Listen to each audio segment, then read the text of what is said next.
This is the Greg Bedard Patriots Podcast with Nick Cattles. This episode is brought to you by Prize Picks, largest daily fantasy sports platform in North America. Download the Prize Picks app today. Use code CLNS. Get $50 instantly when you play $5. That's code CLNS on Prize Picks. You also want to eat smart with Factor. Get started at factormeals.com/Bedard50off and use code Bedard50off to get 50% off your first box plus free shipping. And finally, Noterno Home Services, Greg's home comfort company. If you're looking for a team that puts your comfort first, visit noternohome.com/Bedard. 10% off your next service. You could save up to $1,000. All right. Let's start in our own backyard, Greg, before we get the Super Bowl and thoughts about that. Robert Kraft, late last week, down in New Orleans, spoke with Chad Graff of The Athletic, and he confirmed your reporting from a week ago that Josh McDaniels was 100% a Mike Vrabel hire. Kraft said that Vrabel brought McDaniels up during the interview process, quote unquote, without pause. None of this is a surprise. Can we put this to bed, and have you heard anything else since your reporting last week? Of course we can't put it to bed, Nick, because, people have takes that they're adhering to, all that good stuff, including the, fellas I'll be on with from 2 to 6 today. People aren't going to quit it. I heard people on Twitter, already saying who believes Kraft? He's lying. All these people have heard Felger and Maz say what they've said, and they latch onto it and they think it's correct. I mean, I just don't know what else to tell people other than, I do want to point out again that when I myself went on the show 2 weeks ago and I talked about how I couldn't push back against their narrative, and in fact, looking at all the circumstances, I subscribed to it, that maybe this was an arranged marriage and all that stuff. And again, I was uninformed at the time. I admitted at the time it was an uninformed opinion, but it was just me talking about what I saw. But then I became informed, very informed, and I don't know what else to tell people other than multiple people have told me that this was sort of in the works for a while. And you could go back to our podcast from, December, where I sort of said, Vrabel could be coming with Josh McDaniels. And then I sort of walked that back a little bit. And look, it's always been there. And again, from what I could tell, I think Arthur Smith was number one on Vrabel's list, but that wasn't going to happen. Arthur Smith already had a job. So then what are you going to do? I mean, the whole Tommy Rees factor, I don't know. I that's sort of like a blind spot. Nobody brought up his name to me. I would have been surprised if it was Tommy Rees, because I just think he's a little inexperienced, and I think he's in this perfect spot with Kevin Stefanski as his offensive coordinator for a guy who calls the plays. And then he'll be ready for an OC role, or who knows, a head coach role. But I think it was McDaniels all along. Again, it was tough for them to really finalize details because I don't think Josh was just going to move anywhere due to family circumstances. So how was that going to factor in? They didn't know what jobs were going to open up. I mean, if they knew 2 months ago that Mayo was getting fired, then it probably would have been more on solid ground. But all of this happened so fast that, I don't think the Krafts imposed their will. Vrabel had his pick of jobs. He wasn't going to be saddled with an offensive coordinator that he didn't want. I think the McDaniels QB development factor is huge in all of this and was paramount in Mike Vrabel's mind. And so, it doesn't take a rocket scientist to say Josh McDaniels was the best guy at the end of the day. All right, I'm moving on. Let's move on. The Patriots are moving on from Chukwuma Okorafor. He was officially released by the team. I just got one question for you, Greg, regarding Okorafor. I remember when he decided to leave, I guess we would say. Phil Perry had mentioned it was kind of a mental health situation. Without prying too much, do we have any idea what happened last year? Was it just Okorafor didn't like the staff didn't like Okorafor, he didn't like moving to the left side? Like, what the hell happened with him last year? Where did it go so bad so quick? It's a great question. I'm not really sure. I think it could be, I was having an interesting, sort of text discussion with a team source during the Super Bowl and things like that. And I found, because we were talking about he was sort of blowing me and also the Chiefs about Kingsley Suamataia, Yeah. who didn't play in the Super Bowl. And I answered back with Chooks, and he said both got benched. And I said one quit, and he said allegedly. So Oh, I don't know what that means. I mean, you could probably make more of it than I did. I'm not that bright. But if I had to guess, um, I don't think that Chooks really liked Scott Peters' coaching or strike zone. I've heard that there were multiple players who weren't happy about his quote unquote system and how it didn't fit them. And, that could have factored into everything. in other news, the Patriots keeping somebody in town for a couple of more years. Jeremiah Pharms signs a 2-year extension. Greg, when you look at this defensive line, and we'll talk about this more in a minute. I know you've got some thoughts on the Patriots and their priority this offseason, priority number one. We'll get to that. But first, just your thoughts in a vacuum about Jeremiah Pharms and him staying here for a couple more years.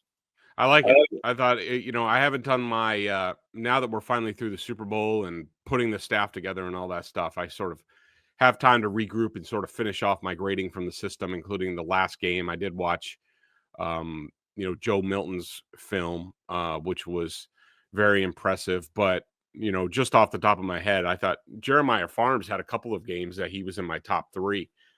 So, a little undersized, but I think he has the ability to fit sort of, this is going to be more of a gap penetrating scheme than what we're used to in New England. And I think that's going to fit him well. And I think he's been a good, productive player here. And I look forward to that. I mean, it's a good depth signing. Another guy for depth, I just want to bring this up for a second, just kind of stick a pin in this. Who knows what's going to happen moving forward. But I thought Jaquelin Roy showed up a few times last year before he got injured. I think he's an interesting guy as well. Again, as a depth piece more than anything else. But with Pharms and with Roy, you might have something there with those guys. And that's how you start to build depth. They're not going to sit there and, jump out at you all the time. But to have a couple of younger guys for depth purposes on this defensive line, it's pretty important. With that said, have you heard anything, Greg? I just kind of noted this a second ago. Have you heard anything about the trenches this offseason, especially coming off that Super Bowl on Sunday night where obviously the Eagles, it was all about the trenches? Yeah, I think this was even before the Eagles Super Bowl. I think, now that the coaching staff and the scouting staff, well, the scouting staff's been doing it the whole time, since most of the group outside of Ryan Cowden has been here the entire time. But, what they're doing right now is they're all in the building. They're reviewing last year. They're evaluating players. They're trying to set the scheme for next year, what they're going to do, what they need, all that stuff. And from what I've been told from a couple of different people is that even before the Super Bowl the other night, that the two lines, the offensive and defensive lines, are going to be the top priority this offseason. I mean, I think they look at it and it makes sense. And I agree with it. Of course, everybody knows I agree with it. That you have to have the foundation, and that's the offensive line on offense. It's the defensive line. If you're not right there, if you're getting pushed around like we saw with the Chiefs the other night, especially with their offensive line, you have no shot. It doesn't matter who your quarterback is. It doesn't matter what you have for weapons. It doesn't matter. And both of these groups have been neglected for so long. And again, this goes back to Bill Belichick when you and I were railing on they got to go get tackles. How long are you going to rely on Trent Brown? Like, you need to get a replacement for David Andrews. Like, what about, Joe Tooney and all that stuff? And, the guys up front, Devon Gottschall's like really the only nose tackle. And, Barmore's really the only playmaker up there. And you got Keon White, but what do you got on the other side? And Josh Uche goes out the door. Anthony Jennings is nice, but, from what I understand, the two lines are going to be the priority. I don't think people are going to be happy about it. I don't think radio is going to like it and all that stuff, but boo freaking who. That's how you build a team. Look at the Eagles. Look at what they've done. 2 Super Bowl appearances in 3 years. They destroy the Chiefs on Sunday. And why is it? It's because they completely owned both lines of scrimmage. From the inside out, a couple things. Let's not forget Vrabel's introductory press conference. One of the first things he said was, we got to protect our quarterback. We got to protect Drake May, right?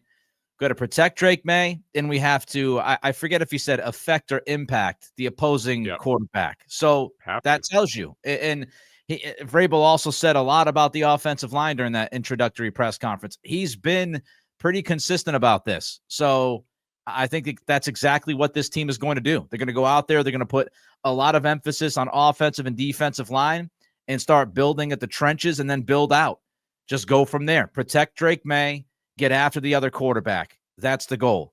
And just, Belichick's, look, I don't want to go too far through this all, but honestly, and I know last year and people will kill Elliott Wolf, and I get it. The plan didn't work. The injuries didn't help. Okorafor situation didn't help. But we're talking about sustained ignorance on the offensive line from Bill Belichick. And, the Joe Thuney, the Shaq Mason stuff, even Ted Karras.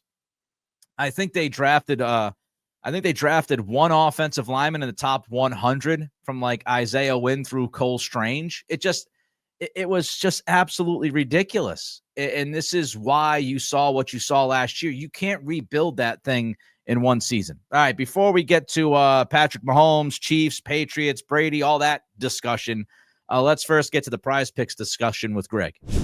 Prize Picks is the best place to get real money sports action. With over 10 million members and billions of dollars in awarded winnings, Prize Picks has made daily fantasy sports accessible to all. You just pick more or less on at least 2 players for a shot to win up to 1,000 times your cash. Run your game all season long on Prize Picks. Love sitting down for a game, no matter what sport. Was doing it on Sunday with Chiefs, Eagles.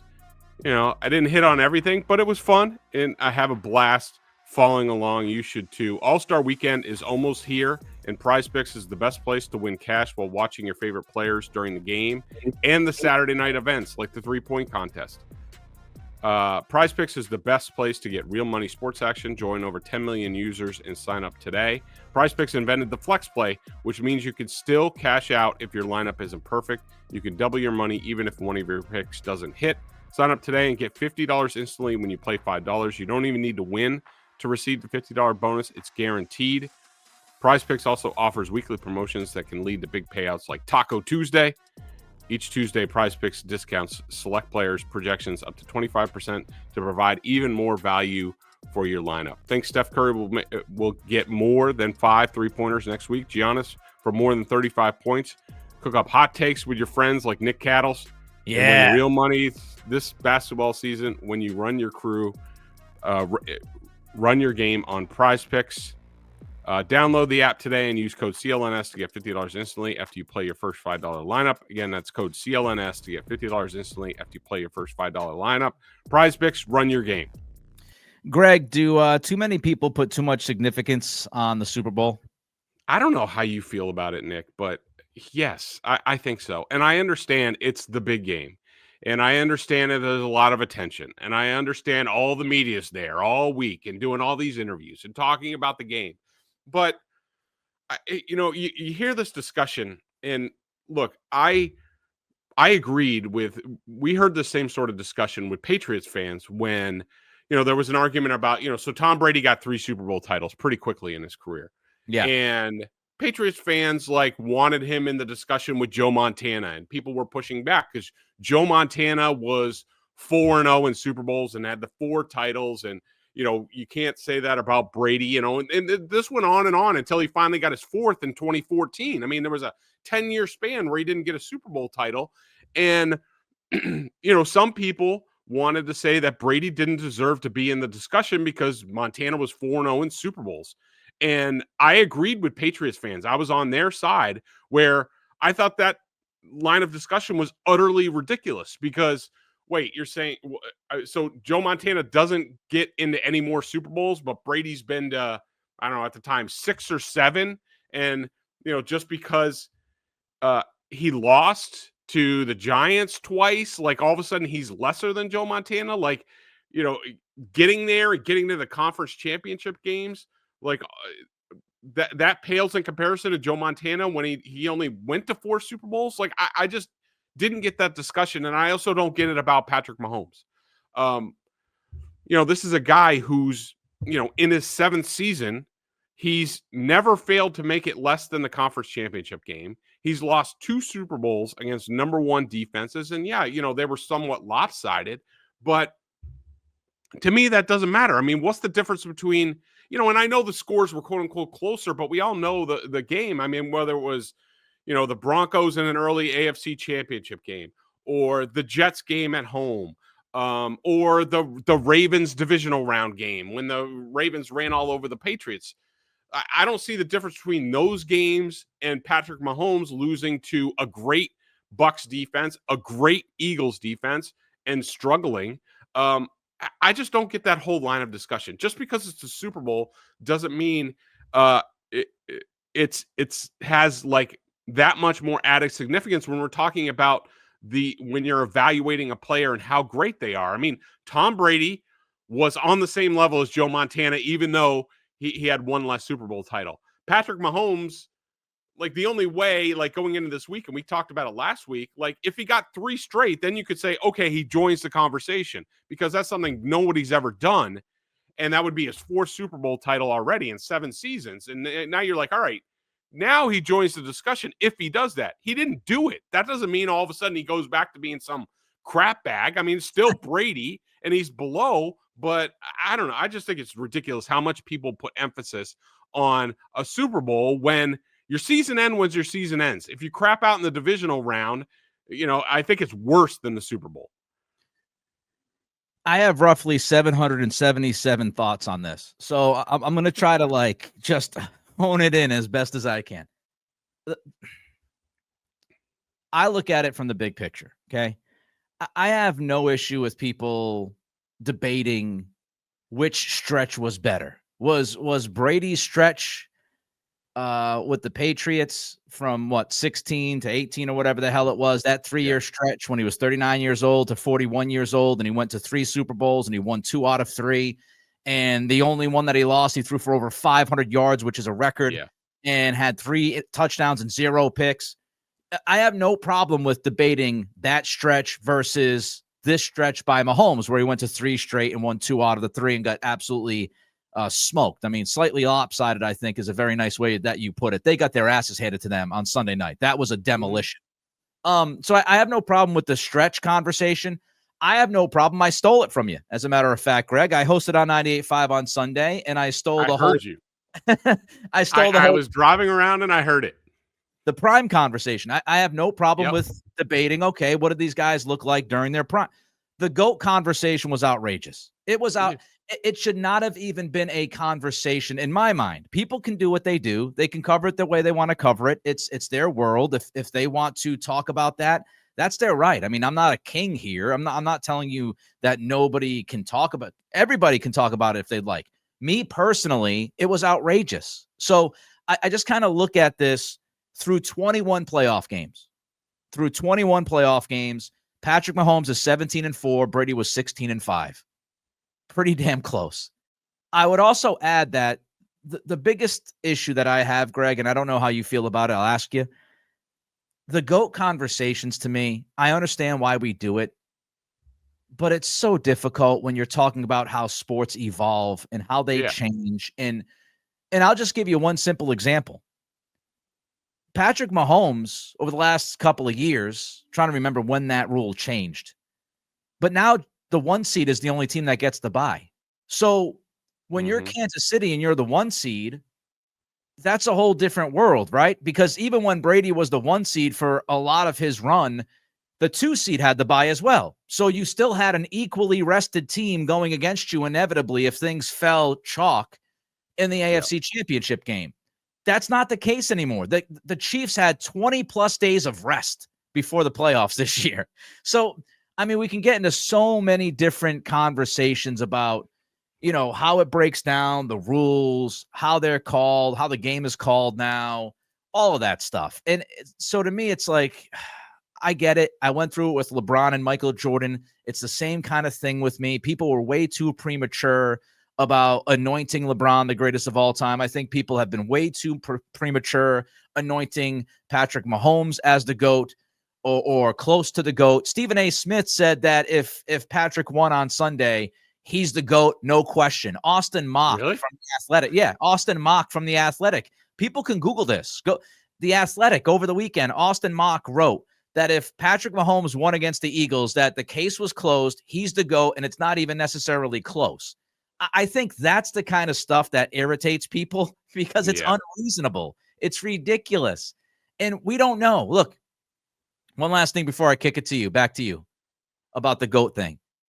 One thing that we don't know, and this is why I think it's just way too premature. We don't know what's going to happen the next 5 years, the next 10 years. Like, what if Mahomes is starting his decline? His last 2 seasons statistically have been his worst. Now, yes, you can look at talent, but you could also look at, will he stay in shape? Will his athleticism start to erode? We don't know what, like, this could have been his last chance to win a Super Bowl in the next 5, 6, 7 years. And I had a caller when I was talking about the prime thing that you brought up in Boston Sports Journal. I thought the caller nailed it. I remember his name because it was such a good call. Eric from Texas. And he nailed it. He compared it to Tiger Woods and Jack Nicklaus and said, when Tiger Woods ran through golf and he was like one major away from Jack, everybody was like, Tiger's the greatest of all time. And then Tiger's world crumbled.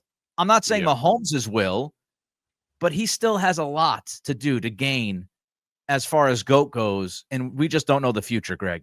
Yeah. I mean, my only point about the whole discussion in last week, and I did think that, because of Brady's longevity and how he has 7 Super Bowl titles, like that was a ways off to Mahomes to really have a chance. And so to me, the more pertinent thing was, if he won 3 straight, like, let's look at their primes and who would you take? And I think both of us agreed that we would take Mahomes because of the athletic ability that he represents, that everything else is so close with those guys, the intangibles, the comebacks, the clutch play, like all that stuff is so close. Like, I mean, it's basically the same. And, I would just go with the guy with a little bit better athletic ability. We don't even know how long he's going to sustain that. He could turn into Brady and be a pocket quarterback in 5 years, especially if he suffers some sort of injury.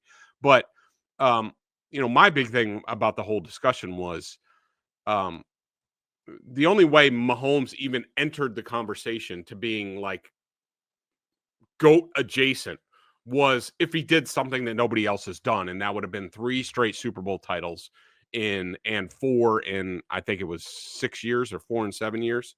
Then you would have been like, okay, but it would have been very, like you said, very similar to Tiger Woods. And like, I don't think it was wrong to put Tiger in the hemisphere of Jack Nicklaus, who was my favorite. But ultimately, like, you're right. Like, I thought it was ridiculous to say Tiger's the greatest of all time when he hadn't passed Jack yet. And I would have said the same thing. I would have been like, Mahomes is there on that level, but he's not where Brady is yet. That's even if he won and then he lost. And so, but I disregard, like I heard Felger yesterday saying like, well, if he could have gained this in this game, then he's got to lose. No, like, you're here. If you win and do something somebody else isn't, like, you're still on the same level. And so I don't think Mahomes lost anything on Sunday. I know I'm certain, and I've heard this, Patriots fans will glob on to the whole blowout thing, and we'll talk more about that in a second. But, I still think I still think he's there. He can get there. Whether he does or not, we'll see. You know what else is there? Factor Meals is there if you want it. Greg, tell the people about it. Hell yeah, it is. Ready to optimize your nutrition this year? Factor has made chef-made gourmet meals that make eating well easy. They're dietitian approved and ready to heat and eat in 2 minutes, so you can fuel and feel great no matter what life throws at you. Factor arrives fresh and fully prepared, perfect for any active, busy lifestyle. Lose up to 8 pounds in 8 weeks with Factor Keto Meals. Based on a randomized control clinical trial with Factor Keto, results will vary depending on diet and exercise. With 40 options across 8 dietary preferences on the menu each week, it's easy to pick meals tailored to your goals. Choose from preferences like Calorie Smart, Protein Plus, or Keto. Those are the ones that I get. They're awesome. Factor can help you feel your best all day long with wholesome smoothies, breakfast, grab-and-go snacks, and more add-ons. Reach your goals this year with ingredients you can trust and convenience that can't be beat. I told you about this before. I had the creamy pesto pork chop with spinach, cauliflower, rice, and roasted green beans. It was spectacular. You just put it in the microwave. The sauce is on point. It's never under-seasoned. It's never over-seasoned. It tastes great. I'm telling you, it's spectacular. Eat smart with Factor. Get started at factormeals.com/Bedard50 off and use code Bedard50 off to get 50% off your first box plus free shipping.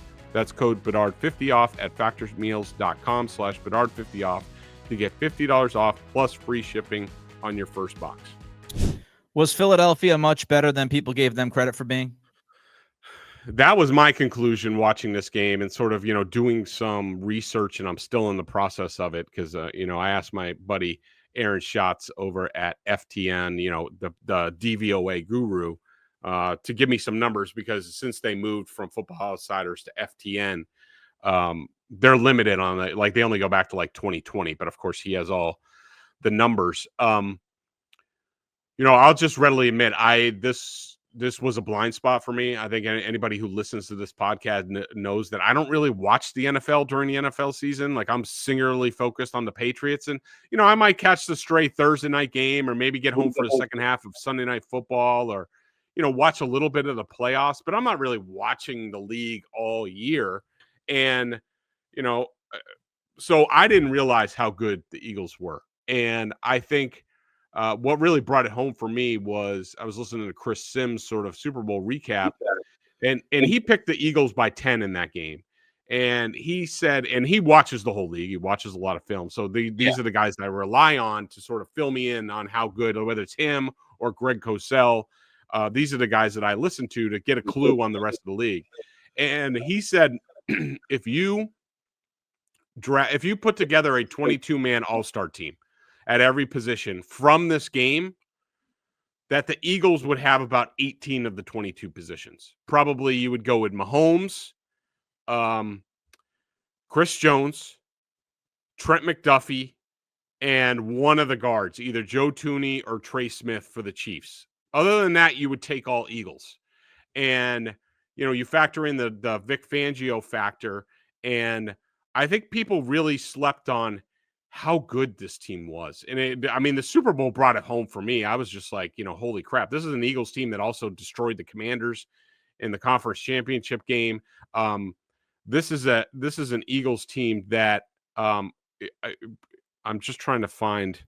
So they were, since the bye week, they were 15-1. They were 2-2 at the bye. That's sort of the Eagles team that I remember. Maybe I saw them earlier. The Eagles were 16-1 since their bye week. They had a plus 238 point margin in those games. They were a plus 28 turnover margin. I think they were a plus 14 maybe plus 12 turnover margin in the postseason alone. Just to give you context on the point margin of plus 238, I think the 2007 Patriots in the regular season were plus 315. This Eagles team won, since in that 17 games, they won 9 games by double digits, 5 games by 20 plus points. They entered this game. They finished the year with the number 1 DVOA defense. And since about week 6, when Fangio's new scheme really started to take hold, Aaron Schatz told me like that defense was ridiculous. Down the stretch in the final 17 games or, what have you. And then you factor in on offense, the offensive line, you factor in Saquon Barkley. And I think that was the biggest factor in this, as far as the Eagles offense against the Chiefs defense, is that the Chiefs had to stop. They had to sell it to stop the run, or else they never would have gotten off the field. That's the way Spags, looked at it. And so at times that left Eagles receivers one-on-one, and credit to Jalen Hurts and A.J. Brown and Devontae Smith and, Dotson and, all these guys for executing. But I mean, you're going one-on-one. I mean, if you looked at a spray chart for Jalen Hurts, it's all along the sidelines. It's all deep. He either went back shoulder or deep. They picked on 35, the other cornerback, who couldn't keep up. And like, this Eagles team, once the Chiefs fell behind, they were unstoppable. And to me, I think the story of this game is not about Patrick Mahomes and not about how he played. It's a little bit, on Andy Reid. I thought Spags was fine in this game. It was just the score got away from him. But to me, the story of this game, and I think, given time and context, I think people will come up to it, is how good this Eagles team was. I think too many people, including myself, slept on them. This was, and I'm going through the numbers, but according to Schatz's numbers, especially the way the Eagles finished this season, you're talking about a top 10 Super Bowl team that this Eagles team was, and I don't think they got enough respect coming into this game. Damn good football team. I mean, I find it interesting that even Vegas had Kansas City as the favorites, -1.5. Usually Vegas knows, right? So Vegas didn't think the Eagles were that much better than the Chiefs. So there are a lot of thoughts here. Again, the Eagles are really good. And when I looked at this game, and I was wrong, I raised my hand. I had the Chiefs winning. I thought it was going to be a close, great game. Wrong, riggedy wrong, right? Totally wrong. But I would say that I looked at this and I had mentioned that 18 straight playoff games, Kansas City did not give up a 100-yard rusher. I didn't think Barkley was going to have a big game, and he didn't. They just absolutely snuffed out Barkley. And so my thought process was, okay, now you got McDuffie versus A.J. Brown. Not a bad matchup. And it's going to be on Jalen Hurts. And so, Hurts played as well as he played a couple of years ago in the Super Bowl against Kansas City. So I think maybe looking at Hurts, that was kind of the thing that people overlooked, is that he could have been as effective as he was, like he was a couple of years ago, and he would be able to do it again versus Steve Spagnuolo. Because frankly, since week 5, Greg, you mentioned it. Yeah, they've been 16-1, but don't get it twisted. They didn't ask Jalen Hurts to do a lot. Their passing offense was very, very conservative. Their offense was led by Saquon Barkley and Jalen Hurts' legs. They were a run-first football team. This is the first team since I think it was 1975 to win a Super Bowl that had more rushing yards than passing yards through the season, including the playoffs. This hasn't happened in almost 50 years, this type of offense, okay? So I do think, defensively, they're awesome. Offensive line is awesome. It really came down to Jalen Hurts. As far as, looking at this Eagles team and other teams and teams that Brady faced, I feel the same way about that as I felt about, the GOAT conversation and how teams evolve and things happen. Like, the game is played differently. I would say that Mahomes was atrocious on Sunday night. Yes, there was pressure, and there was lots of pressure. In the first half, the pressure was near 52%. I get it. Tom Brady against the Giants back in 2007 was pressured more than 43% of the time. And that was a 3-point game. So, yes, we've seen great quarterbacks, including Brady, be impacted by the pass rush.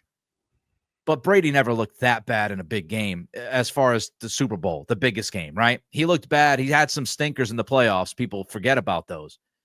But, I mean, when you look at it, I thought Mahomes was off from the very beginning of the game. He had Travis Kelce wide open, I think, on the first drive for a third down. He threw it well behind him. He had Kelce open again in a little sit-down route at the chains, and he threw it at his feet. I thought Mahomes all night was erratic until the end when it was garbage time. I thought he was firing the ball all over the place. And Brady mentioned this early.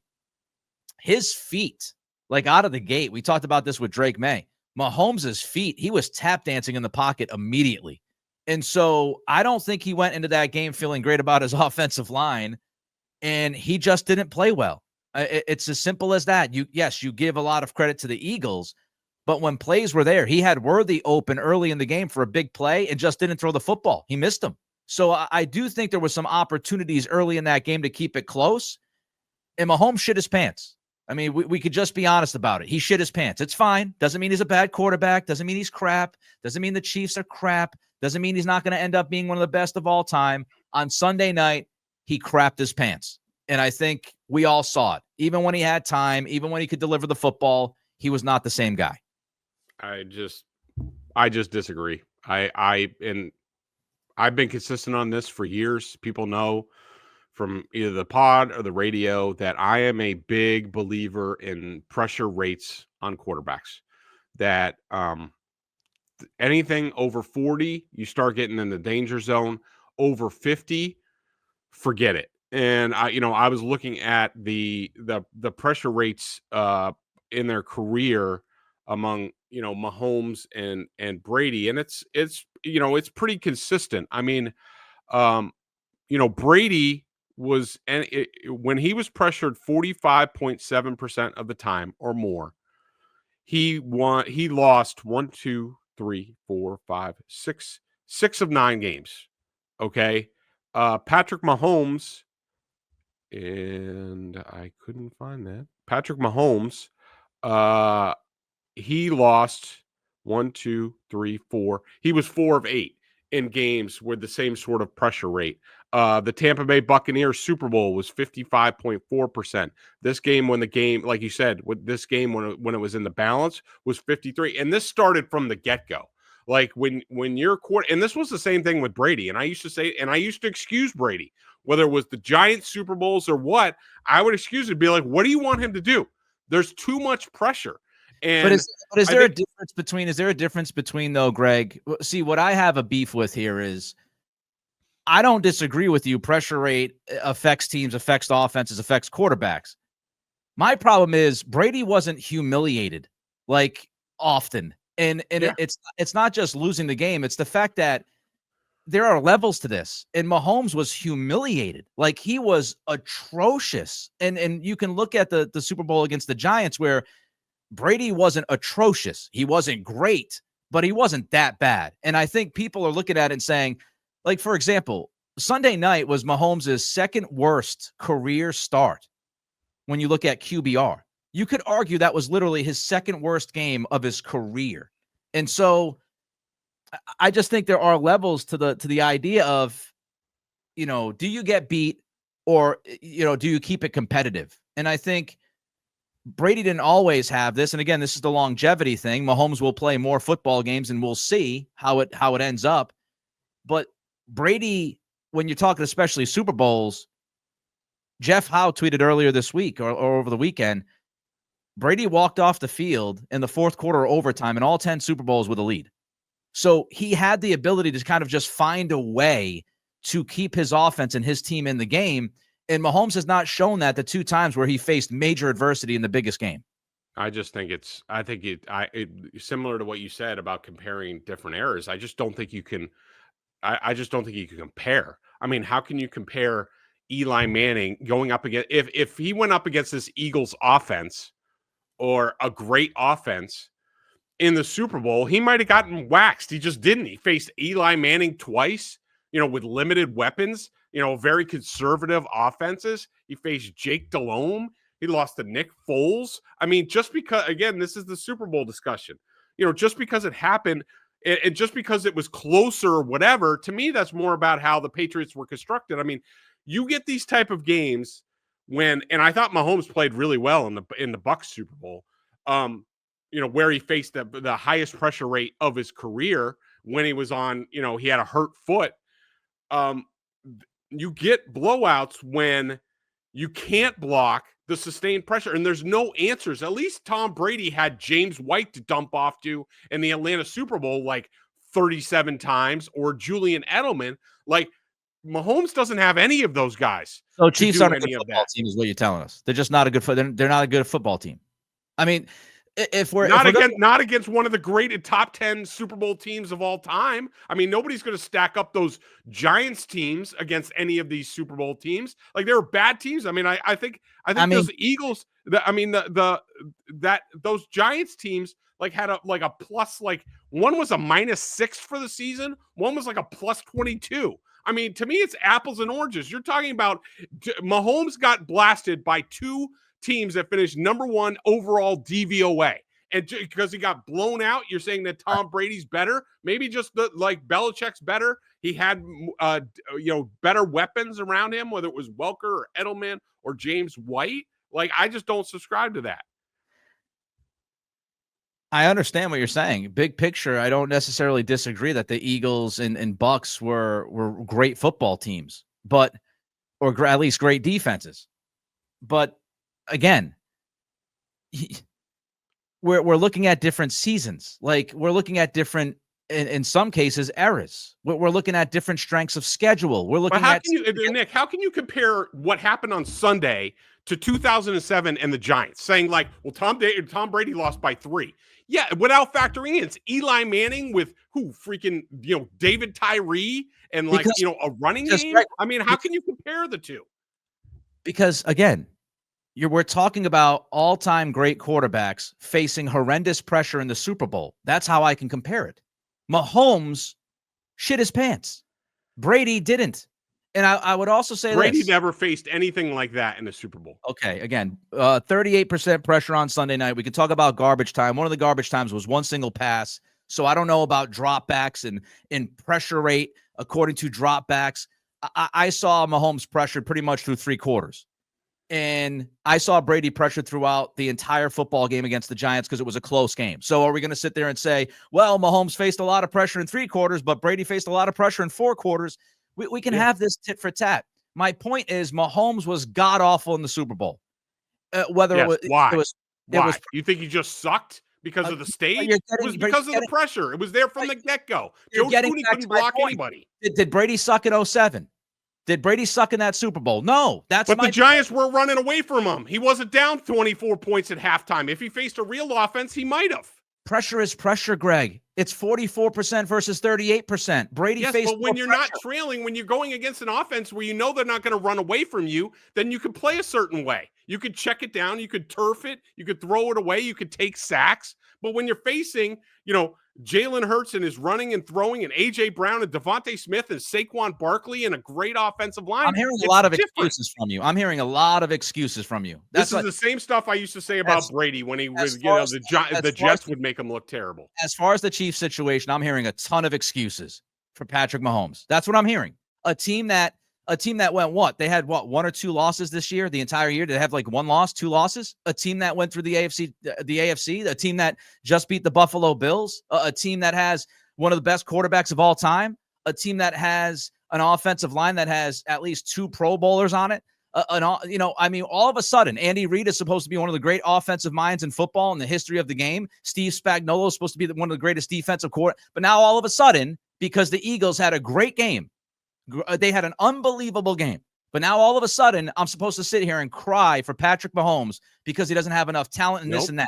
How about when Brady was taking? The state Super Bowls are football. Football is the greatest team sport, and they don't win just because of quarterbacks. They don't win, and they don't lose just because of quarterbacks. Everybody knows. Everybody watched the game. They didn't have to blitz once. When you can rush with 4 and get pressure 53% of the time, and sack the quarterback 6 times, no quarterback's doing anything. The Giants rushed 4, the NASCAR package, throughout the game in 2007, and Brady did not look nearly as bad as Mahomes looked. And I would also add this. Wrong. If you're gonna argue, okay, you think Brady looked as bad as Mahomes on Sunday night in 2007? I think you're crazy. I think you're nuts. Mahomes, they had 33 total yards in the first half. They were completely incompetent, Greg. Now you're reaching. I mean, we can disagree. We can agree to disagree, but now that you're reaching, telling me that Brady looked as bad in 2007 as Mahomes looked on Sunday night. That's certifiably nuts. You might want to run that back and think about that maybe over the next couple days and renege when we talk later in the week. Four-man rush, 43%, 38%. So what are we doing here? And I would also add this. Greg, you can't tell me that you would take Patrick Mahomes in his prime over Brady because of his athleticism, because that's a weapon Brady didn't have. So we can sit here and we can talk about, Mahomes faced a lot of pressure. He did. There's no doubt. They both faced tons of pressure in the biggest game of the season. Brady doesn't run. Brady doesn't have the athleticism. Brady didn't even have as good of an arm as Mahomes, even in 2007. So if we're going to sit there and we're going to talk about, and I have no problem with it because I agree with you. If we're going to sit there and talk about Mahomes having athleticism and having more raw talent and this and that, blah, blah, blah, blah, blah, blah, blah, then he should have been able to use that, elevate his own play and elevate the players around him, like Brady did in years like 2006 when he was throwing the football to absolutely nobody, like he did in 2018 before they ran the football a ton and it had to get the most out of that football team. Like we're acting as if Brady didn't make deep runs in the playoffs with less than what Mahomes had this year. Like, again, if we're going to go tit for tat, the guy ended up in the Super Bowl. I mean, Tom Brady in the first half against the Giants was 8 of 14 for 82 yards, 3 sacks. And, if he was going up against a real offense. Still better than Mahomes. And what did he do in the second half? We're nitpicking the first. What did he do in the second half? Again, the Chiefs had 33 yards in the first half. 33. Tom Brady had more than twice the yards that the Chiefs had as a total team in that Super Bowl. Yeah, because Andy Reid got out-coached. Vic Fangio had a much better team. They didn't let Patrick Mahomes escape. Their bull rushing of the ends, driving them back, and keeping.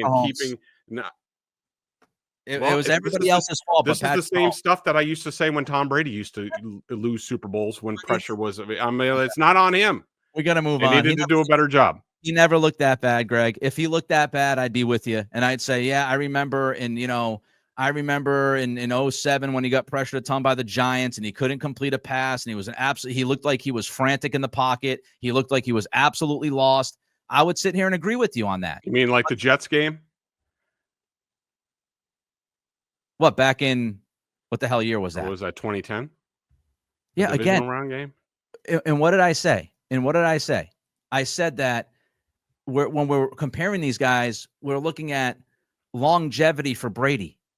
Like Brady, that's Brady's 10th year. So like, if we look at Brady started his career 10-0 in the playoffs, 10-0. All right. Listen, we're getting off field now. Let me read this read because I got to go. As someone who spent years covering football, I know what it takes to be a winning team. It's about reliability, precision, and showing up when it matters most. When it comes to my own home and my heating system, I need a team I can count on when Naturno Home Services delivered. Naturno is local. They are family-owned and family-focused and have been servicing the greater Boston area for 15 years. From start to finish, they made the process of upgrading my heating system seamless and stress-free. They go above and beyond. Who provides that kind of service? Naturno does. Naturno isn't just about heating. They're my go-to for plumbing, cooling, and even water and air quality solution. They've got the expertise to handle whatever your home needs. Here's the best part. You can get 10% off your next service with Naturno. That could save you up to $1,000 on your next project. Just visit naturnohome.com/Bedard. That NOTTURNO home.com/Bedard. Take advantage now.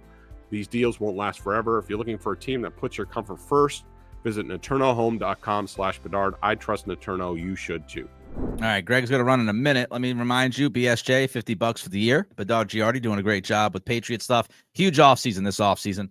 Download the Prize Picks app today as well. Use that code CLNS, $50 instantly when you play 5. And you want to eat smart with Factor. Get started at factormeals.com/Bedard50 off. Use code Bedard50 off. Get 50% off your first box plus free shipping. We'll just wrap it up here, Greg. Jalen Hurts. Where does he rank for you among NFL quarterbacks? So I did this last night on TV. I have Mahomes, Allen, Burrow, Lamar, Stafford, Daniels, Herbert. Some people will probably push back on that. I just think Justin Herbert, we've talked about this before. I just think he's been a victim of circumstances, and the Chargers, I don't think they're very talented. I think he finally has the right coach and they're getting there. But I mean, if you put Justin Hurts on the Eagles, I don't think that the outcome is any difference. And then I have Hurts. Yeah, Hurts for me is around 6 or 7. I would not put Herbert before him because Herbert's just been bad in the playoffs. So bad in the playoffs that I just can't overlook it. And so I would put Hurts probably ahead of Herbert. I do think Herbert is most likely the more like, how do I put this, like talented quarterback. But again, man, oh man, he's been bad in the bigger games. So, but Mahomes and Allen and Burrow and Lamar, those guys are absolutely ahead of him. I think you could make the argument for Stafford and others. I'm probably forgetting people this off the top of my head, but I would probably put him 6 or 7. All right. I had fun. I love when me and the big boy go back and forth a little bit. He's going to go to Felger and Maz, so I'm sure it'll get just worse for him today. Everybody, enjoy the next few days. We'll be back later in the week, and we'll talk more Patriots. Until then, bye-bye.